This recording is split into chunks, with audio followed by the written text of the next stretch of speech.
టీనియర్స్ కదా 29, 30, 31.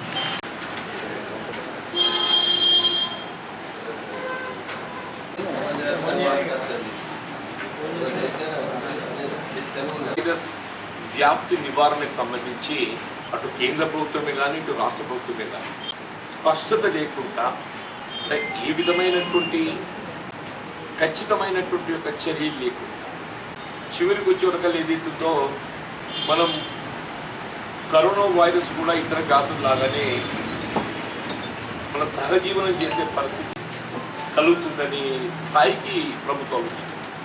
Definitely corona virus is also and epidemic, అది కానీ ఏదైతుందో దాని ఎక్స్పాన్షన్ అనేది ఎక్కువ ఉంటుంది. దాని ఎక్స్పాన్షన్ మనం పరిగణన తీసుకుంటాం.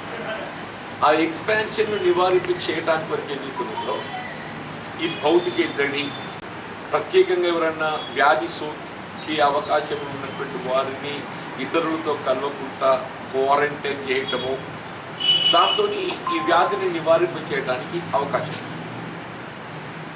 అంటే వాస్తవంగా ఆరంభంలోనే గట్ట మనం ఇతర దేశాల నుండి వస్తున్నటువంటి వారిని మన ప్రభుత్వ పరంగా నిర్బంధిత క్వారంటైన్ చేయగలిగి ఉంటున్నట్టయితే అసలు ఇంత వ్యాప్తి చెందకపోతుంది. బేసిక్గా ఫస్ట్ స్టెప్ ఏదైతుందో విదేశాల్లో అప్పుడే గట్ట మనం నిర్బంధిత క్వారంటైన్ అమలు చేసి ఉంటున్నట్టయితే definitely it would have been much better control. కానీ ప్రభుత్వం అప్పుడు ఏదైతున్నదో సెల్ఫ్ క్వారంటైన్ అనే ఆలోచన తెరపెట్టించి ఈ సెల్ఫ్ క్వారంటైన్తో ఇప్పుడు మనకు ఈ సమస్యలు వస్తుంది. ఇది ఎక్స్పాన్షన్కి ఏదైతుందో స్కోప్ పెరగడానికి సెల్ఫ్ క్వారంటైన్. సరే, ఇప్పుడైతే వలస కార్మికులను స్వస్థలాలకు చేర్చడం అది ప్రభుత్వ బాధ్యతనా, ప్రభుత్వ బాధ్యతతో పాటుగా స్వయంగా రావాలని భావించేటటువంటి వాళ్ళు కూడా ఉన్నారు. స్వస్థలాలు చేరుకోవటము, కుటుంబ సభ్యులతో కలిసి ఉండాలని చెప్పి భావించటం ఇదంతా సహజమైపోతుంది. కానీ but at the same time ఇవాళ ఈ వలస కార్మికులు స్వస్థలాలకు ఏదైతే రావడం జరుగుతుందో, ముఖ్యంగా మనకి ముంబై ప్రాంతం నుండి ధార్వాడి అక్కడి వ్యాధి బాగా సోకినది. అక్కడికి వెళ్ళి ఇక్కడికి వచ్చే వాళ్ళతో వాళ్ళు వేల సంఖ్యలో అక్కడికి ఇక్కడ వాళ్ళు ఏదైతుందో మన సెల్ఫ్ క్వారంటైన్కి పరిమితమైన ప్రభుత్వం. ఈ సెల్ఫ్ క్వారంటైన్ అనేది సెల్ఫ్ డిసిప్లిన్ లాంటి. సెల్ఫ్ క్వారంటైన్ ఈ సెల్ఫ్ డిసిప్లిన్. సెల్ఫ్ డిసిప్లిన్ అనేది ఏమాత్రం మనం అమలు చేయగలుగుతాము, చేసుకోగలుగుతాం అనేది నిర్దిష్టంగా చెప్పలేము. ఎవరికి వాళ్ళు ఏదో వ్యాధి లక్షణాలు మాకు తెలియవు కదా అని చెప్పని అనుకుంటాం. కానీ వ్యాధి లక్షణాలు ఏదైతుందో అంతర్లీనమై ఉంటుంది. మనం పైకి కనబడకుండా ఏ విధమైనటువంటి సూచన లేకుండా బాడీలో అంతర్లీనంగా ఏదైతుందో కలిగి ఉండేటటువంటి అవకాశం కూడా ఉన్నది. కాబట్టి వాస్తవంగా ప్రభుత్వ క్వారంటైన్ అయితే బాగుంటుంది. మరి ప్రభుత్వం ఆ విధంగా చర్యలు తీసుకోకుండా సెల్ఫ్ క్వారంటైన్ అనేటువంటి ఒక ఆలోచనతోనే పరిమితం కావడంతో ఈ వ్యాధి మరి వ్యాప్తి చెందుతుందని చెప్పి భావించక తప్పదు. దానికి తోడేదిస్తుందో వీళ్ళ అనుమానితులకు పరీక్షలు కూడా అవసరం. మన పరీక్షలు కూడా ఏదైతుందో ఆల్మోస్ట్ ఇప్పుడు ఈ లాస్ట్ 65 డేస్లలో 65, 75, 80 డేస్లలో కొంచెం అంతా 30,000 చేసి ఉంటారు. అంతా 30,000 చేసి. అదే మన పొరుగు రాష్ట్రాలే కానీ ఇతర రాష్ట్రాలలో లక్షల సంఖ్యలో చేసి, అంటే అనుమానితులను పరీక్షలు చేసి రోగ నిర్ధారణ గట్ట మనం చేసుకుని ఉన్నట్టయితే ఈ పాజిటివ్ వచ్చినటువంటి వాళ్ళను ఒక ప్రత్యేకమైనటువంటి ఒక వైద్య సదుపాయం కల్పించి ఇతరులుగా సోకకుండా చర్య తీసుకునే అవకాశం ఉంది. ఈ తక్కువ సంఖ్య పరీక్షలతో మనకు ప్రభుత్వ పరంగా ఏదైతే ఉందో సంఖ్య తక్కువ కనబడచ్చు కాక, కానీ అది అంతర్గతంగా అది పెరిగిపోతున్నటువంటి ఒక సూచనలు కూడా కనబడుతున్నాయి. అంతర్గతంగా అంతర్లీనంగా అది పెరిగిపోతున్నట్టు కూడా సూచనలు కనబడుతున్నాయని చెప్పారు. ఈ క్వారంటైన్ సంబంధించి కూడా ప్రభుత్వం ఇప్పుడే స్పష్టత లేదు అని చెప్పి అన్నా కదా. ముందు ప్రభుత్వం ఏదైతుందో కనీసం 2 weeks క్వారంటైన్ చేయబడాలని చెప్పని పేర్కొంది. తర్వాత ఈ 2 weeks సరిపోయే పరిస్థితి లేదు, 4 weeks చేయాలని చెప్పారు. 2 weeks కాదు 4 weeks చేయాలని చెప్పారు. అంటే 2 వారాలు గంట మనకి వ్యాధి సోకిన లక్షణాలు లేకుండా ఉన్నట్టయితే మనం సేఫ్ అని చెప్పి భావించడం వీలు లేదు. తదుపరి కూడా వచ్చే అవకాశం ఉన్నది కాబట్టి 4 వారాల వరకు క్వారంటైన్ ఉంటే బాగుంటుంది అని సూచన చేశారు. మళ్ళీ తదుపరి ఇప్పుడు ఏమంటుండ్రు, ఈ did not be 2 weeks 1 week is enough అన్న కాడికి వచ్చింది. అదేంటో ఇవిడికి అర్థమైతే చెప్పండి. మీరే 2 వారాలు అన్నారు, 2 వారాలు సరిపోయేట పరిస్థితి లేదు.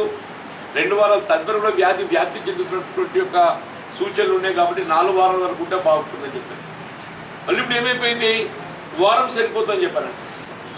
చివరికి వైద్య ఆరోగ్య శాఖ మంత్రులైతే గాంధీ ఆసుపత్రిలో పాజిటివ్ కేసెస్ ఎవరైతే ఉన్నారో వ్యాధి లక్షణాలు కలిగి ఉన్నటువంటి వారిని 2 వారాల వరకు వారికి వైద్య సదుపాయం అందింపచేసి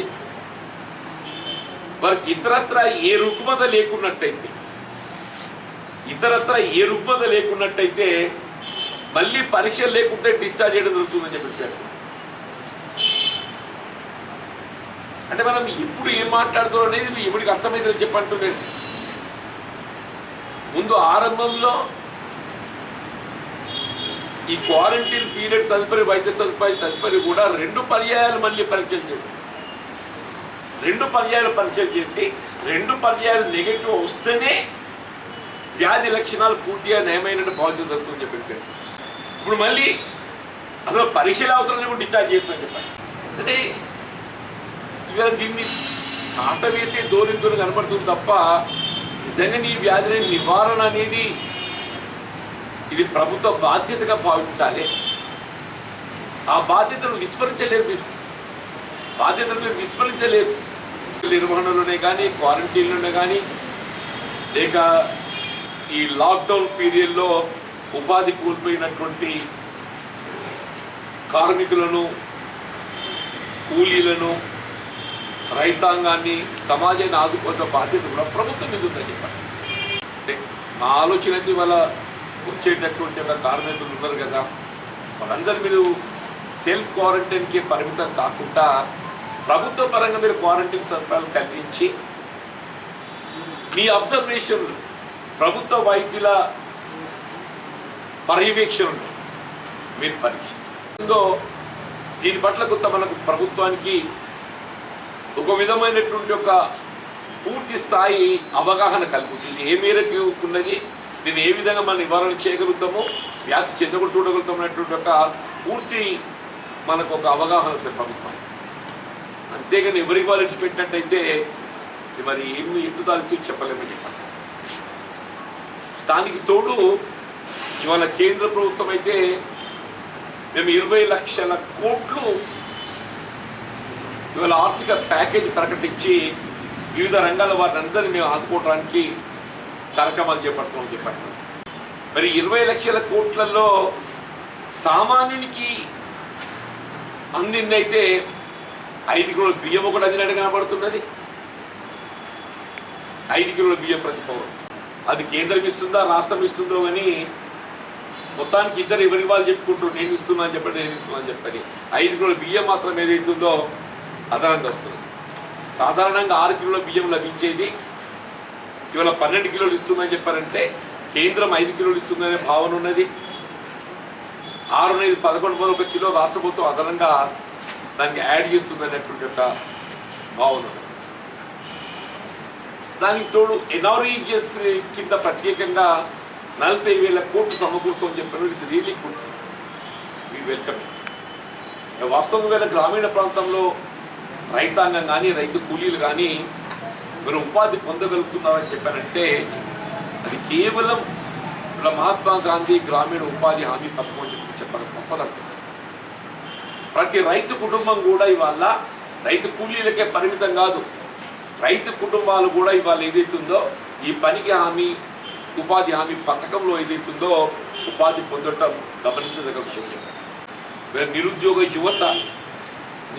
యువత అంటూ నేను అనేది ఇవాళ పార్ట్ టైం గెస్ట్ లెక్చర్స్, ఇవాళ దీనికి తరతం అనే భేదం లేకుండా గ్రామీణ ప్రాంతంలో ఉండేటటువంటి ప్రతి పౌరుడు వీళ్ళ ఉపాధి హామీ పథకంతో కనీసం రోజుకో 200-230 అవకాశం పొందే అవకాశం.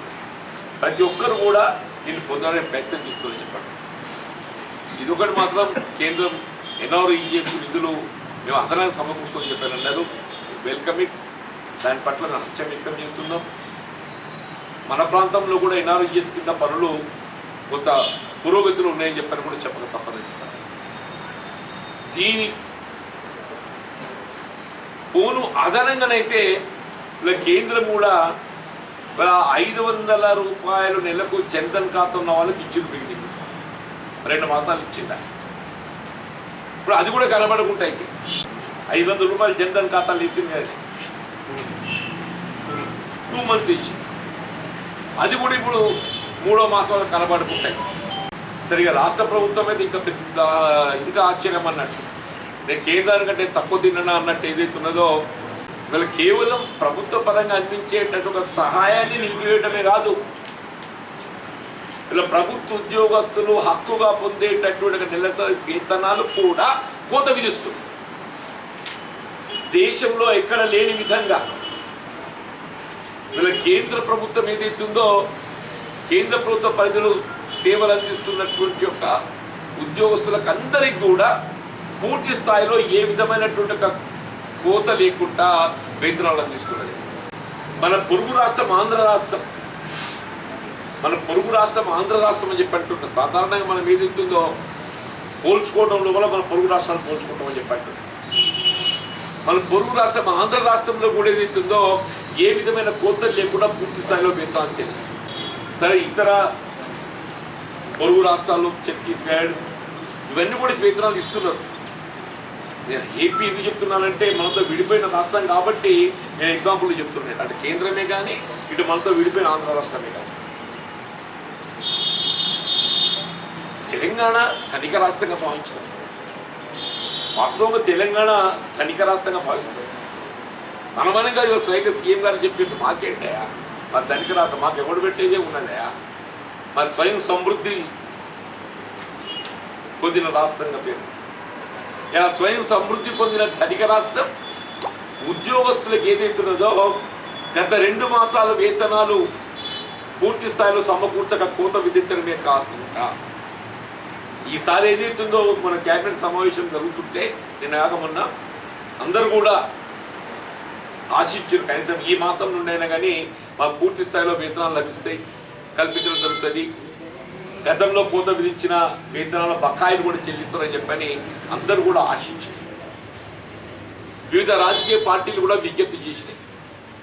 ప్రభుత్వ పరంగా సేవలు అందిస్తున్నటువంటి ఉద్యోగస్తులు, అది ఉపాధ్యాయులే కానీ, పార్ట్ టైం ఉద్యోగస్తులే కానీ, కాంట్రాక్ట్ అవుట్సోర్సింగే కానీ, ఎవరే కానీ అందరికీ కూడా పూర్తి స్థాయిలో వేతనాలు కల్పించడం జరుగుతుందని చెప్పి భావించారు. చివరి దురదృష్టం ఇవాళ ధనిక రాష్ట్రంగా భావించేటటువంటి తెలంగాణ రాష్ట్రం ఇలా వేతనాలు కూడా కల్పించేటటువంటి పరిస్థితి లేదు, దిగజారిందని చెప్పంటే మద్యం అమ్మకాలు ఏదైతుందో ఆశించిన మీరు జరగడం లేదా. కారణం ఏంటి అని విశ్లేషిస్తే మద్యం అమ్మకాలు ఆశించిన మేరకు జరగటం లేదు. మొదటి వారం ఏదైతుందో ప్రోత్సాహకంగా ఉండే, 2వ వారానికి వచ్చేవరకు ఏదైతుందో ఆశించిన మేరకు మద్యం అమ్మకాలు లేవు కాబట్టి ఇలా ఆశించిన ఆదాయాన్ని మేము పొందలేకపోతున్నాం కాబట్టి వేతనాలు చెల్లించలేమనే కాడికి వచ్చింది. జనం దగ్గర పైసలు ఉండాలిగా నేను తాగటానికి, జనం దగ్గర పైసలు ఉండాలిగా తాగటానికి అది ముందైతే పూర్తి స్థాయిలో వేతనాలు కల్పిస్తే ultimately part of it will come to you only. అమ్మక పన్ను రూపేణా ఇవాళ ఏ వేతనదారుడు ఏదైతుందో ఇవాళ విద్యా సంవత్సరం ఆరంభమవుతుంది. రేపు పిల్లలు వాళ్ళ బట్టలే కానీ ఇవన్నీ కూడా సమకూర్చాలి కదా. వాళ్ళు ఏదైతుందో నిరుపేద వర్గాలకు దినసరి కూలీలకు వాళ్ళ భవన నిర్మాణ రంగమే కానీ బీడీ కార్మికులే కానీ వారికి అందరికీ ఏదైతుందో ప్రతి కుటుంబానికి నెల 1500 రూపాయలు కల్పించడం జరుగుతుందని చెప్పని రాష్ట్ర ప్రభుత్వం పేర్కొనడం 2 మాసాలు ఇచ్చింది. అంతా నెలకు 1200 కోట్ల భారం పడుతుంది. ఇలా 3వ మాసం వచ్చే వరకల్లా ఆ 1500 కల్పించేది కూడా దాని కూడా నిలిపేసింది. 1500 కూడా నిలిపేసింది.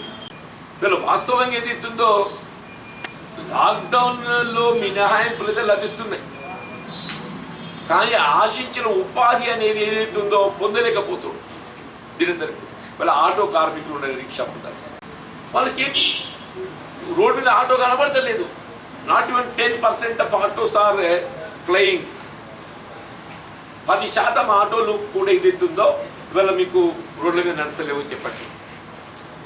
మీరు ఏ రంగాన్ని తీసుకున్నా కానీ ఇవాళ బీడీ పరిశ్రమ కూడా ఆల్టర్నేటివ్ వాళ్ళకు ఆకు తంబా కల్పిస్తున్నారు. పూర్తి స్థాయిలో వాళ్ళకు కూడా పని కల్పిస్తారు. భవన నిర్మాణ రంగం కూడా ఏదైతుందో ఇవాళ దాని నిర్మాణ రంగానికి కావాల్సినటువంటి ఒక వస్తు సామగ్రి ధర పెరిగిపోవడంతో అది కూడా ఇంకా ముందుకు పోతలేదు చెప్పండి. మరి ఈ పరిస్థితుల్లో మీరు నిన్నటి వరకు ఏదైతుందో నెల 1500 రూపాయలు కల్పిస్తామని చెప్పని పేర్కొన్నటువంటి 2 మాసాలు కల్పించి 3వ మాసానికి నిలిపేయటం ఇది శరాఘాతంగా భావిస్తున్నామంటుంది. శరాఘాతంగా భావిస్తున్నాం. ఇది కనీసం మరొక 6 మాసాలు దీన్ని కొనసాగించవలసిన ఒక ఆలోచన. ఇవాళ ఆర్థిక రంగం ఏదైతుందో కొంత గాడిలో పడాలని చెప్పంటే ఇవాళ దినసరి కూలీలు వాళ్ళ ఉపాధి ఏదైతుందో గాడిలో పడాలంటే కనీసం మినిమం 6 months పడుతుంది. ఆ 6 మాసాల వరకు ఏదైతున్నదో ఇవాళ ఈ నెల ఏదైతే మీరు 1500 రూపాయలు కల్పించాలని చెప్పి భావించిందో కొంతమేరకు ఉపశమనం లభిస్తుంది అనేటువంటి ఒక ఆలోచన అందరూ కూడా భావించారు. We also welcome it. దాన్ని నిలిపివేయడంతో ఏదైతుందో నిరుపేద వర్గాలు బిలో పావర్టీ లైన్ కుటుంబాలని చెప్పండి వాళ్ళు శరాఘాతంగా మారబోతుంది. ఇవాళ ఒకటి కరోనా వైరస్ వ్యాప్తి నివారణ కానీ ఏదైతున్నదో ఇవాళ క్వారంటైన్ అనేది ఏదైతుందో సెల్ఫ్ క్వారంటైన్కే పరిమితం కాకుండా ప్రభుత్వ పరంగా క్వారంటైన్ ఏదైతుందో ఫెసిలిటీ కల్పించాల్సిన బాధ్యత ప్రభుత్వం. అది విదేశాలకు వెళ్ళి వచ్చేటటువంటి ఒక వలస కూలీలే కానీ ఇతర పొరుగు రాష్ట్రాల నుంచి వచ్చేటువంటి వలస కూలీలే కానీ స్థానికంగా అనుమానితులే కానీ కాక వ్యాధి అనుమానితులే కానీ కాక క్వారంటైన్ అనేది ప్రభుత్వ పరంగా చేపట్టగలిగినప్పుడు మాత్రమే దాన్ని మన అదుపులోకి తెచ్చేటటువంటి అవకాశం ఉంటుంది. పర్యవేక్షణ ఏదైతుందో మన ప్రభుత్వ వైద్యుల వాళ్ళ నిర్వహణలో కొనసాగుతుంది. మీరు అనుమానితులకు ఏదో పరీక్షలు అనేది ప్రధానము. మీరు పరీక్షల పట్ల నిర్లక్ష్యం చేసి మేము ఎక్కువ పరీక్షలు చేస్తే ఎక్కువ వ్యాధిగ్రస్తులను వెలికి తీసిన వాళ్ళం అవుతాం కాబట్టి నేను తక్కువ పరీక్షలతో ఏదైతుందో నేను తక్కువ వ్యాధిగా దీన్ని చూపెట్టుకోవద్దని చెప్పి భావించడం కరెక్ట్. మనం ఏ స్థాయిలో ఉన్నామో మనకు తెలవాలి. తెలిస్తేనే ఆ వ్యాధి నివారణకి ఏదైతుందో దాన్ని అదుపు చేస్తానికి కొరకు ఏదైతుందో చర్యలు చేపట్టినటువంటి ఒక అవకాశం. ఇలా మనం గవర్నమెంట్ ఏదైతుందో గచ్చిబౌలిలో మేము ప్రత్యేకంగా కరోనా వైరస్ వ్యాధి సోకినటువంటి వారికి వైద్య సదుపాయం నిమిత్తము ఏదో ఆసుపత్రి ఓపెన్ చేసామని చెప్పాను కదా. ఇంతవరకు ఒక్క పేషెంట్ లేడు అని చెప్పంటున్నాను. ఒక్క పేషెంట్ లేడు. దీన్ని బట్టి మనం గ్రహించవచ్చు ప్రభుత్వం ఏ విధంగా కొనసాగుతుంది. దానికి తోడు కేంద్ర ప్రభుత్వం ఏదైతున్నదో నిరుపేద వర్గాలకు కల్పించేటటువంటి ఆర్థిక సదుపాయం ఏ 20 లక్షల కోట్ల ఆర్థిక ప్యాకేజ్ అని మీరు పేర్కొంటున్నదో కనీసం ప్రతి నిరుపేద బీపీఎల్ కుటుంబానికి నెలకు 5,000 రూపాయలు ఒక 6 మాసాల వరకు అండి. నెలకు 5,000 రూపాయలు 6 మాసాల వరకు అండి.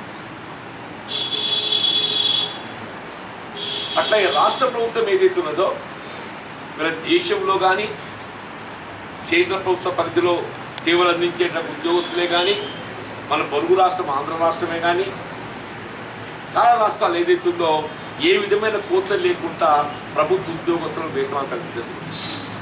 ఇలా మన రాష్ట్రంలో కూడా ప్రభుత్వ ఉద్యోగస్తులకు అందరికీ వాళ్ళు ఏ స్థాయిలో సేవలు అందిస్తున్నారు. Let the be government employees, teachers, part time, contract, outsourcing చేస్తే వాళ్ళు ఎవరే కానివ్వండి కాదు, వాళ్ళకందరి పూర్తి స్థాయిలో కూడా వేతనాలు కల్పించడమే కాదు, గత 2 మాసాల్లో కోత విధించినట్టుగా బకాయి కూడా చెల్లింపు చేయవలసిన బాధ్యత ఈ ప్రభుత్వం మీద ఉంది అని చెప్పారు. It's a bound and duty, it's a bound and duty. ఒక ఉద్యోగస్తుడు ఏదైతే ఉందో ఆయన సేవలకు పూర్తి స్థాయి వేతనం పొందడం ప్రభుత్వ ఉద్యోగస్తుల హక్కు అని చెప్పి అంటున్నా. దాన్ని ఏదైతుందో కల్పించడం ఇవాళ ప్రభుత్వ బాధ్యత భావించి మీరు రేపు 2 జూన్ రాష్ట్ర అవతరణ దినోత్సవం, 2 జూన్ రాష్ట్ర అవతరణ దినోత్సవం నిజమైన తెలంగాణ రాష్ట్ర ఏర్పాటు అని చెప్పారంటే ఇలా వాస్తవంగా ఉద్యోగస్తులు కూడా ఇలా ప్రభుత్వాన్ని ప్రజలకు చేరవేసేది ప్రభుత్వ ఉద్యోగం, ప్రభుత్వాన్ని ప్రజలకు చేరవేసేది ప్రభుత్వ ఉద్యోగం పూర్తి స్థాయిలో కల్పించాలి. అట్లా 1500 రూపాయలు ఏదైతుందో ఇది రాబోయే 6 మాసాల వరకు కొనసాగింది, రాబోయే 6 మాసాల వరకు కొనసాగింది. ఇవాళ ఈ దేవాలయాల సందర్శనకు సంబంధించిన గతంలో వ్యక్తం చేసి అది ఏ దేవాలయమైనా కానివ్వండి కాక, హిందూ, ముస్లిం, సిక్, ఇసాయి భౌతిక ఎద్దడిని పాటిస్తూ ప్రభుత్వ నిబంధనలకు అనుగుణంగా దైవ ప్రార్థనలకు అనుమతి ఇవ్వాలని చెప్పి మీరు గోధుమలు చెప్పారు. ఇవాళ ముస్లిమ్స్కు అతి పవిత్రమైనటువంటి రంజాన్ సామూహిక ప్రార్థనలు అందులో ప్రధానమని చెప్పంటున్నారు. రంజాన్ యొక్క ప్రాధాన్యత, ప్రత్యేకత సామూహిక ప్రార్థనలు. ఆ సామూహిక ప్రార్థనలకు వాళ్ళకి అనుమతి ఇవ్వాలి, కనీసం ఇంటికి ఒక్కరికైనా అనుమతి ఇవ్వండి అని చెప్పాలండి. ఇవాళ ఏమైందని నువ్వు కొండపోచమ్మ సాగర్ ప్రారంభోత్సవం అని, సుదర్శన యాగం అని చెప్పాను, ఇంకేదో దేవాలయం, అన్ని సంతోషం. ఆయన నీకది ఏ నిబంధనలు లేవు, నీకది ఏ నిబంధనలు లేవు, నీకే భౌతిక ఎత్తడి లేదు, నీకే భౌతిక ఎత్తడి లేదు, నీకే సోషల్ డిస్టెన్స్ లేదు, నీకేదైతుందో దైవం పట్ల విశ్వాసం ఉండడు, సంతోషం. కానీ ఇతరులు కూడా దైవ ప్రార్థన చేసుకునే ఒక అవకాశాన్ని ఏదైతుందో విస్మరించడం సరైనది కాదు అని చెప్పండి. ఎందుకంటే నిన్న కాక మొన్న రంజాన్ ప్రార్థన చేసుకునే అవకాశం కల్పించకుండా నువ్వు సుదర్శన యాగం అని చెప్పని వందల వేల సంఖ్యలో ఏదైతుందో చెప్పంటున్నా. మీరు ఫోటో చూస్తే, పత్రికలు వచ్చినటువంటి ఒక ఫోటో చూస్తే మనం గమనిస్తుంటాం చెప్పంటుండే. ఇప్పటికైనా ఏదైతుందో ఈ వ్యత్యాసాన్ని విడనాలండి. దైవ ప్రాంతాల్లో ఏదైతుందో అవకాశం ప్రభుత్వ నిబంధనలకు అనుగుణంగా కల్పించండి. ప్రభుత్వ నిబంధనలకు అనుగుణంగా భౌతిక ఎద్దడి, సోషల్ డిస్టెన్స్, మాస్క్ మీరైతే మాస్క్ కూడా పెట్టుకోలేదు నాయన, మీరైతే ఆ మాస్క్ కూడా పెట్టుకోలేదు. ఎందుకంటే మన ఎగ్జామ్షన్ ఉండొచ్చు, మరి అది బికాస్ రాజే కదనే. మరి నేను పత్రికలో గమనించింది అయితే మాస్క్ ఉన్నాడే మాకు కనబడలేదని చెప్పండి. కానీ మాకు రిలాక్సేషన్స్ ఏం పట్టాయి, మాకు డస్ట్బిన్ వీళ్ళ విశ్వాసం, మత విశ్వాసం కలిగి ఉన్నటువంటి వారు, వాళ్ళు హిందువులే కానీ, ముస్లిమ్సే కానీ, సిఖ్ే కానీ, ఇసాయి ఎవరికైనా కానీ అని కానీ అవకాశం అందరికీ కల్పించాలని చెప్పని కూడా విజ్ఞప్తి చేస్తాను. Thank you.